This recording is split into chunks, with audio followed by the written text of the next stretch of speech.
అందరికీ నమస్కారం. Electrician trade యొక్క మాటల్ని కొనసాగిద్దాం. నేను నవ్యశ్రీ. నిమి తరపున నేను మీకు ఎలక్ట్రిక్ ఐరన్ కు ఎలక్ట్రిక్ కెటిల్, కుకింగ్ రేంజ్ మరియు గీజర్ యొక్క సర్వీస్ మరియు రిపేర్ ద్వారా మార్గనిర్దేశనం చేస్తాను. Electric iron, kettle, cooking range మరియు గీజర్ వంటి సాధారణ గృహోపకరణాల సర్వీస్ మరియు రిపేర్ ఎలక్ట్రీషియన్ నుండి ఆశించబడుతుంది.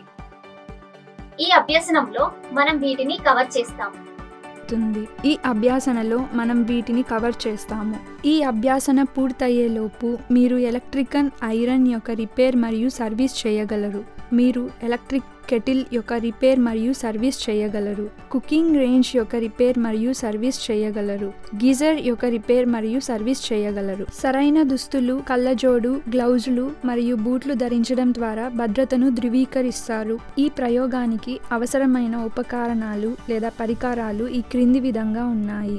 స్పానర్ సెట్ 6 నుండి 22 మిల్లీమీటర్లు, megger 500 volts, digital multimeter, electrician tool kit, అవసరమయ్యే పరికరం లేదా machine, automatic electric iron box 750 watts, 250 volts, kettle 500 watts, 250 volts, electric cooking range 1500 watts, 250 volts, geyser 1500 watts, 250 volts. అవసరమయ్యే ఇతర వస్తువులు: kettle element 500 watts, 250 volts, asbestos sheet మరియు fibre washers, test lamp 100 watts, 240 volts. అందుబాటులో ఉన్న cooking range 1500 watts, 250 వోల్ట్లకు సరిపోయే element. Geyser heating element 1500 watts, 240 volts.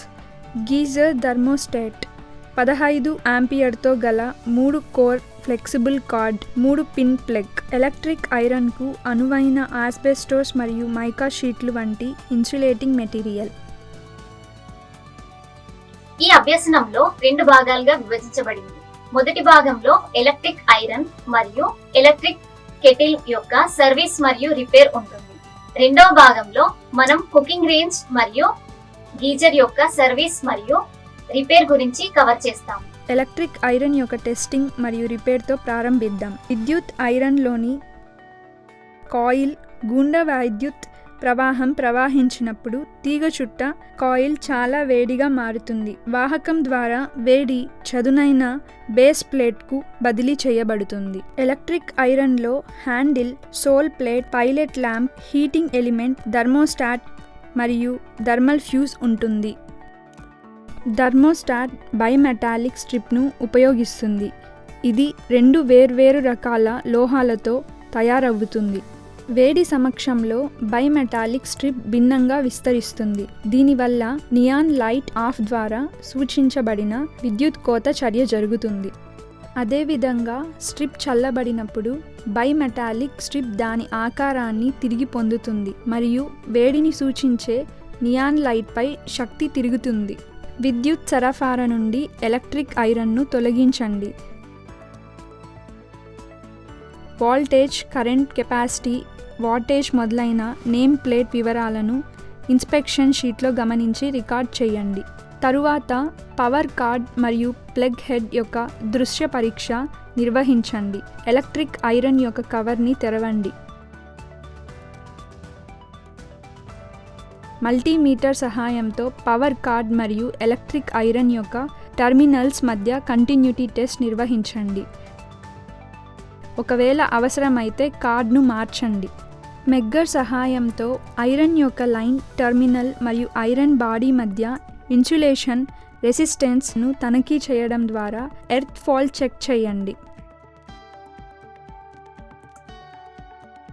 పట్టికలో కొలిచే రెసిస్టెన్స్లను రికార్డ్ చేయండి. ఒకవేళ ఎర్త్ ఫాల్ట్ సంభవిస్తే దానికి కారణాలు: ఇన్సులేషన్ ఫెయిల్యూర్, విరిగిపోయిన భాగాలు, థర్మోస్టాట్ స్విచ్ యాక్చువేటర్, దెబ్బతిన్న భాగాన్ని మార్చడం ద్వారా లోపాన్ని సరిచేయండి. ఇప్పుడు సాధారణ స్థితిలో మల్టీమీటర్తో దాని రెసిస్టెన్స్ ని కొలవడం ద్వారా హీటింగ్ ఎలిమెంట్ ని చెక్ చేయండి. రెసిస్టెన్స్ సెట్టింగ్ వద్ద మల్టీమీటర్ ని సెట్ చేయండి మరియు హీటింగ్ ఎలిమెంట్ యొక్క టెర్మినల్స్ కు దాని లీడ్లను కనెక్ట్ చేయండి. ఒకవేళ మీ రెసిస్టెన్స్ విలువలను 100 ఓంల లోపు చదివినట్లయితే అప్పుడు ఎలిమెంట్కు కంటిన్యూటీ ఉంటుంది మరియు అది ఓకే. ఒకవేళ మీటర్ ఎలాంటి విలువలను చదవనట్లయితే అప్పుడు హీటింగ్ ఎలిమెంట్ దెబ్బతిన్నట్లుగా ఉంది మరియు దానిని మార్చాల్సి ఉంటుంది. మెగ్గర్తో ఎర్త్ మరియు న్యూట్రల్ టెర్మినల్ మధ్య ఇన్సులేషన్ రెసిస్టెన్స్ చెక్ చేయండి. థర్మోస్టాట్ మరియు హీటింగ్ ఎలిమెంట్ యొక్క కంటిన్యూటీని చెక్ చేయండి. దెబ్బతిన్న భాగాన్ని మార్చడం ద్వారా లోపాన్ని సరిచేయండి. ఒకవేళ సర్క్యూట్లో ఓపెన్ ఎలిమెంట్ ఏర్పడితే థర్మోస్టాట్ ఇండికేటర్ బల్బ్ సర్క్యూట్ మరియు ఎలిమెంట్ చెక్ చేయండి. థర్మోస్టాట్ యొక్క కాంటాక్ట్లను తగ్గించడం ద్వారా సిరీస్ టెస్ట్ ల్యాంప్ని ఎలిమెంట్ సర్క్యూట్కు కనెక్ట్ చేయండి. ఒకవేళ టెస్ట్ ల్యాంప్ వెలుగుతున్నట్లయితే థర్మోస్టాట్లో లోపం ఉంది. సూచించే బల్బ్ యొక్క టెర్మినల్స్ని ఇన్సులేటింగ్ వైర్ ద్వారా కనెక్ట్ చేయండి. ఒకవేళ టెస్ట్ ల్యాంప్ వెలుగుతుంటే ఇబ్బంది ఈ విభాగంలోనే ఉంటుంది. ఎలిమెంట్ యొక్క టెర్మినల్స్ను షార్ట్ చేయండి. ఒకవేళ ల్యాంప్ వెలుగుతుంటే ఎలిమెంట్ ఓపెన్లో ఉంటుంది. ఎలిమెంట్ను మార్చండి. టెంపరేచర్ సెట్టింగ్ కంట్రోలర్ ఫెయిల్యూర్ని మనం చెక్ చేద్దాం. బాహ్య తాపన పరికరంతో థర్మోస్టాట్ను వేడి చేయడం ద్వారా యాక్చువేటింగ్ మెకానిజం కోసం తనిఖీ చేయండి. ఒకవేళ ఇది ఓకే అయితే ఐరన్ను అసెంబుల్ చేయండి మరియు దాని పనితీరును పరీక్షించండి. దీనితో ఐరన్ బాక్స్ యొక్క సర్వీస్ మరియు రిపేర్ ముగుస్తుంది. మన తరువాత testing appliance electric kettle. Electric kettle తక్కువ సమయంలో నీటిని మరిగిస్తుంది. కెటిల్ ఆటో షట్ ఆఫ్ ఫీచర్తో వస్తుంది.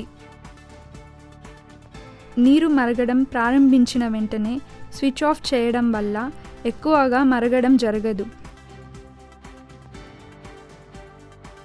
ప్రతి కెటిల్ లోపల ఒక మెటల్ కాయిల్ ఉంటుంది.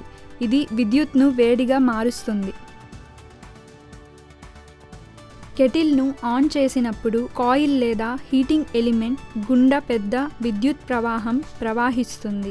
కాయిల్ విద్యుత్ నిరోధకతను కలిగి ఉంటుంది. ఈ నిరోధం విద్యుత్ శక్తిని వేడిగా మారుస్తుంది. వేడి నీటిని లోపలికి మరుగుతున్న ప్రదేశానికి తీసుకువస్తుంది. కెటిల్ యొక్క థర్మోస్టాట్ నీరు మరుగుతున్న ఉష్ణోగ్రతకు చేరుకున్నప్పుడు స్విచ్ ఆఫ్ చేయమని ప్రేరేపిస్తుంది.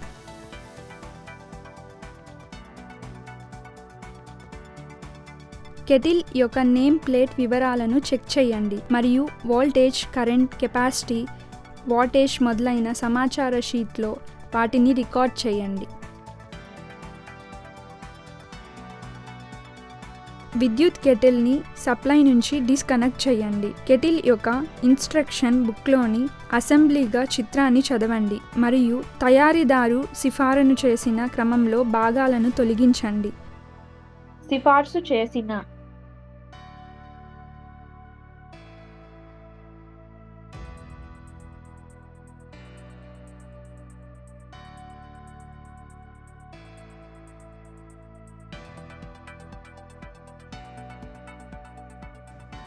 పవర్ కార్డ్ డిస్కనెక్ట్ చేయండి మరియు కంటిన్యూటీ చెక్ చేయండి. బాడీతో లైవ్ వైర్ యొక్క ఏదైనా కాంటాక్ట్ కోసం మల్టీమీటర్తో విజువల్గా తనిఖీ చేయండి మరియు టెస్ట్ చేయండి. సాకెట్ టెర్మినల్స్ మరియు కెటిల్ యొక్క బాడీ మధ్య ఇన్సులేషన్ రెసిస్టెన్స్ చెక్ చేయండి.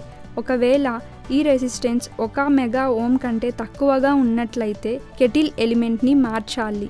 మల్టీమీటర్ లేదా టెస్ట్ ల్యాంప్కు కనెక్ట్ చేయడం ద్వారా హీటింగ్ ఎలిమెంట్ యొక్క ఒమెక్ విలువ యొక్క కంటిన్యూటీని చెక్ చేయండి. ఒకవేళ కంటిన్యూటీ లేనట్లయితే ఎలిమెంట్ ఓపెన్గా ఉంటుందని భావించబడుతుంది మరియు దానిని కొత్త ఎలిమెంట్తో రీప్లేస్ చేయబడుతుంది. లోపం ఉందా అని ప్రతి భాగాన్ని తనిఖీ చేయండి మరియు ఒకవేళ ఓకే అయితే దానిని తిరిగి కలపండి మరియు పరీక్షించండి.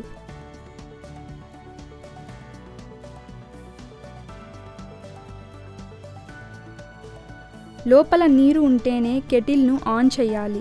దీనితో ఎలక్ట్రిక్ కెటిల్ యొక్క సర్వీస్ మరియు రిపేర్ ముగుస్తుంది. ఈ అభ్యాసం యొక్క మొదటి భాగాన్ని మనం ఇక్కడ ముగిస్తాము. మనం రెండవ భాగాన్ని కొనసాగిస్తాము.